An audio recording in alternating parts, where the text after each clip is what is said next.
So just a little bit more on those basics. I also wanted to cover some coiling. So coiling is another one that you can get very pristine or very nitpicky about, or you can be very aggressive, which tends to be my philosophy. So I just start with any amount of clay that I can handle. I'll cut it. I usually cut it in these longer strips if I can, depending on how the clay actually comes to you. If it's in blocks, it tends to make it pretty easy.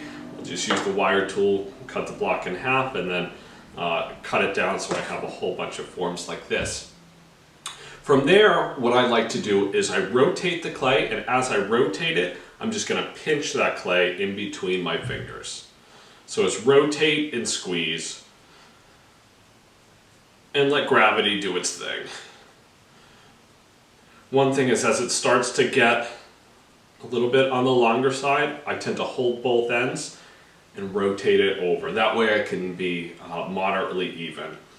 So again, I just try to rotate and think about giving the same even pressure throughout. You're going to wind up with these big finger marks within this method. But I find you get very strong coils, and it's just very quick and simple and easy to do. So again, rotate it ever so often.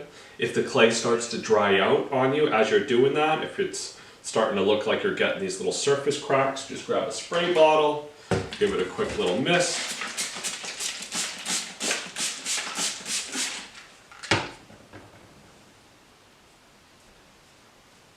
And continue. If you want those kind of nicer coils, and I don't mean that, I don't know what I mean by nicer. I take it back, they're not any nicer.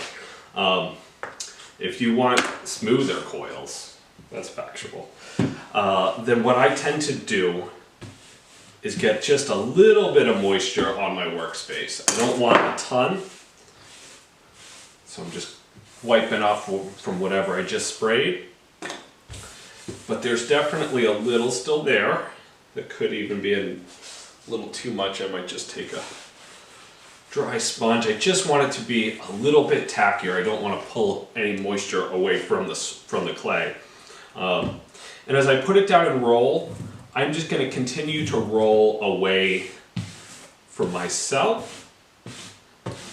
You notice I do still have too much moisture on there. It is a delicate balancing act where I don't want it to be wicking moisture from the clay. On the same note, you still want to make sure there's enough friction that you can actually roll the clay. So as I roll, what I'm going to do is just start to roll away from my body. So it's kind of like my own little dance move there. You start in the middle, start at your core, and move out towards your shoulders.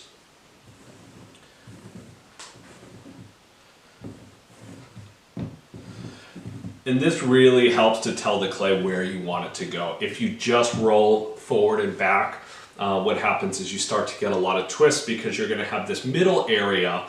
As you move your right and your left hand, you're expanding that clay, but what happens in the middle is you have clay expanding towards one another, and the problem with that is they're going to fight and it's not going to know where to move. So that's why it's really important to start in the middle and rotate away so that as you're moving, you're also telling that clay to stretch itself out, right?